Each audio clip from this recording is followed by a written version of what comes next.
Morjesta. Tällä videolla katsotaan muutamaa alla alkavaa Helsingin pörssin yritystä, joista FastGraphsin kautta löytyy dataa ja voidaan tehdä niille lyhyt analyysi. Ensimmäisenä vuorossa on Admicon ja me nähdään tästä, että musta viiva on osakekurssi ja tämä oranssi viiva on niin sanottu fair value viiva ja sininen viiva on ollut tämän aikavälin keskimääräinen PE-arvo.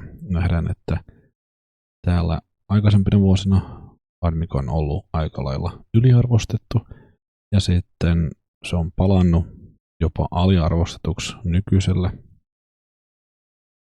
hetkellä ja tällä 32 euron tai noin 30 euron kurssilla.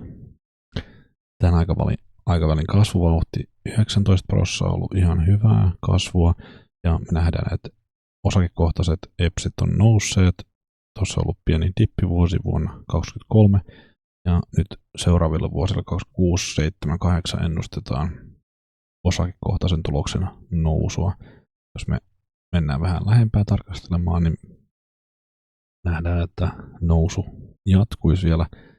Ja tämä käyttää tätä Peter Lynchin PE equals growth-kaavaa. Ja sen takia PE matchaa tuohon growth-numeroon, kun tämä on kasvuyhtiö. Ja jos me seuraavat 3 vuotta kasvettaisiin tuon ennusteen mukaan, niin 30% tuottoon päästäisiin per vuosi. Ja aika hyvää kasvua, mutta toki firmalla on vähän lyhyehkö historia. Ja kyseessä on suht pieni yritys. Market cap 154 miljoonaa.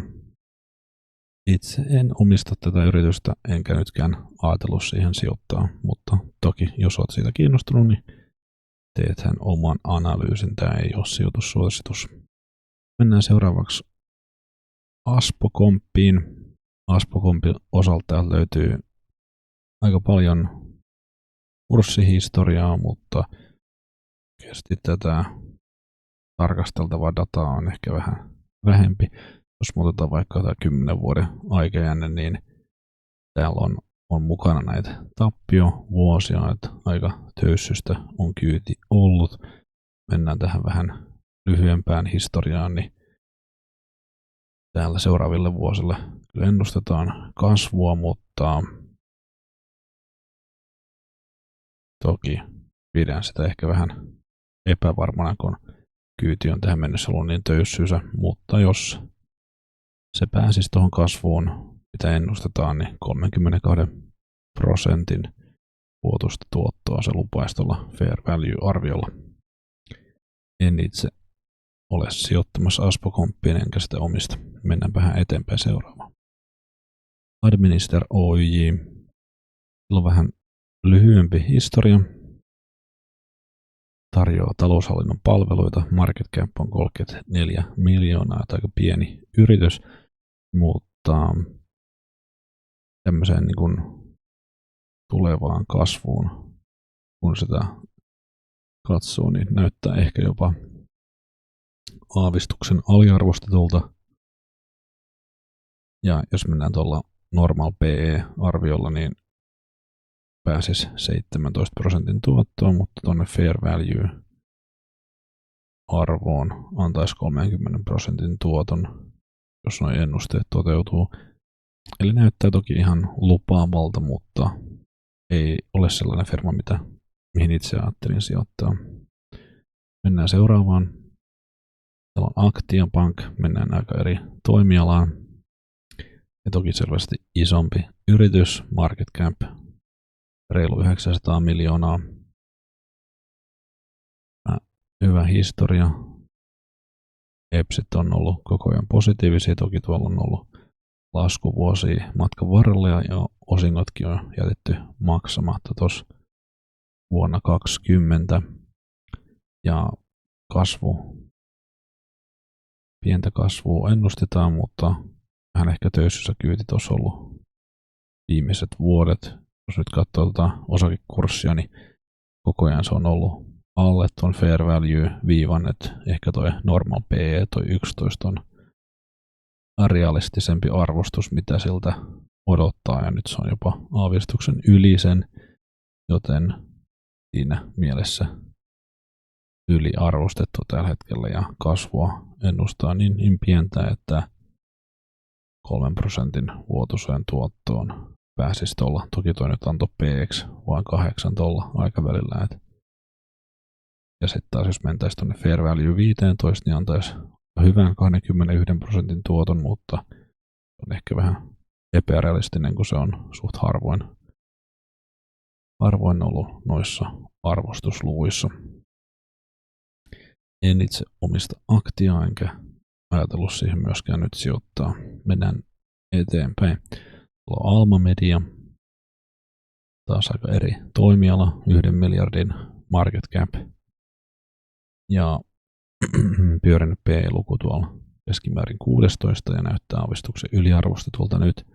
Tuolla on ollut aliarvostuksen hetkiä, joten ei välttämättä paras aika just nyt ostaa. Lupaa pientä kasvua.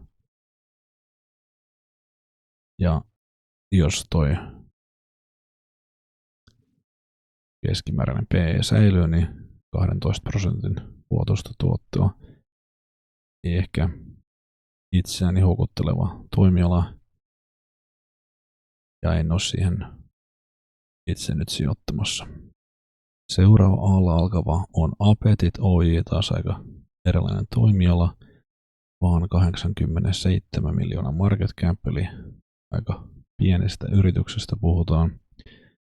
Ja matka on ollut suht pomppuisa, täällä on tappiovuosia välissä ja ollut haasteita. Nyt ollaan tuloksissa aika alhaalla tällä hetkellä, mutta ennusteessa luvataan kyllä kasvua. Katsotaan vähän lyhyempää aikaväliä, niin se muuttuu aika lailla toi tilanne sen mukaan, että millaista aikaväliä tässä tarkastellaan. Ja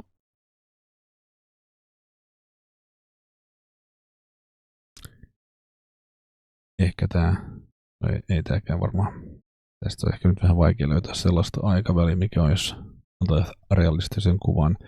Tässä nyt on 11% tuotto laskettuna tällä 8 vuoden aikavälillä ja normal PE tuonne 2,7, mutta se on varmasti liian korkea. Jos katsotaan tuonne Fair Value-viivaan, niin 14% tuottoa se ennustaa. Itse pidän tätä ehkä liian pomppusana tätä matkaa, enkä ole itse kiinnostunut tästä Appetitista sijoituskohteena. Seuraava tarkasteltava on Aspo. Aspolla on noin 200 miljoonan market cap ja täällä on aika tasasta tulosta tehty vuosien varrella. Toki tuossa on ollut nousua ja laskua myös matkan varrella ja keskimääräinen P16 ja keskimääräinen kasvu 3%, eli aika pienen matalan kasvun yhtiö ja ehkä näyttää niin kuin aavistuksen yliarvostetulta tällä hetkellä ja tonne keskimääräisen tai tonne fair valuehen niin 22% tuottoa, että ihan mielenkiintoinen. En ole itse Aspoon kyllä sijoittanut ja en myöskään ajatellut nyt siihen sijoittaa. Seuraavaksi vuorossa on Atria. Vähän ehkä Appetitin kanssa samantyyppinen toimiala, mutta selvästi isompi, 480 miljoonaa market cap. Ja tuloksetkin on ollut tasaisempia, tuolla on 1 tappiovuosi tällä tarkasteluaikavälillä ainoastaan ja näyttää jopa aavistuksen aliarvostetulta, tosi pientä kasvua, tosin 2% tällä aikavälillä, mutta jos me tarkastellaan vähän lyhyempää historiaa, niin lupaa jopa ihan hyvä 11% kasvua tuossa, mutta toisaalta tällä lyhyemmällä aikavälillä sitten ehkä se realistisempi kasvuarvio tällä hetkellä. Taas vielä toi keskimääräinen P on ollut 14, mikä on aika yllättävänkin korkea. Ja jos mentäisiin tuonne fair value P, niin ihan hyvää 28% tuottoa. Että onko se kuitenkaan sitten realistista, jos 14% on se keskimääräinen PE-arvo, niin katsotaan tonne keskimääräiseen, niin 25% per annum tuottoa. Ihan hyvää tuottoa voisi sanoa tälle toimialalle ja pientä aliarvostusta tällä hetkellä hinnassa, niin tämä voisi olla ihan mielenkiintoinen ostokohde. Toki kannattaa tehdä oma arvio, ettei tämä ole mikään sijoitussuositus. Seuraavana tarkastelussa on Anora. Anora on tämmöinen alkoholin valmistaja ja jakelija. Historiaa täällä löytyy vuodesta 2018 ja tulokset on sinänsä ollut positiivisia, mutta ehkä aika laihoja ja ollut myös laskua tuolta vuodesta 2021 alkaen ja kurssi on ollut ajoittain melko alhaallakin tuolla jossain 2,7 eurossa. Katsotaan vähän lyhyempää aikaväliä, niin sille luvataan pientä kasvua nyt, jos ennusteet toteutuu, niin pientä kasvua olisi tulossa jopa 9% näkyy tuossa ja katsotaan vielä sitä keskimääräinen PE on ollut 15 ja olisi ehkä aavistuksen alle sen ollut tuolla ajoittain. Tuolla sitten taas oli yliarvostusta ja käytännössä jos päästäisiin tuonne 15 PE, niin 29% tuottoa.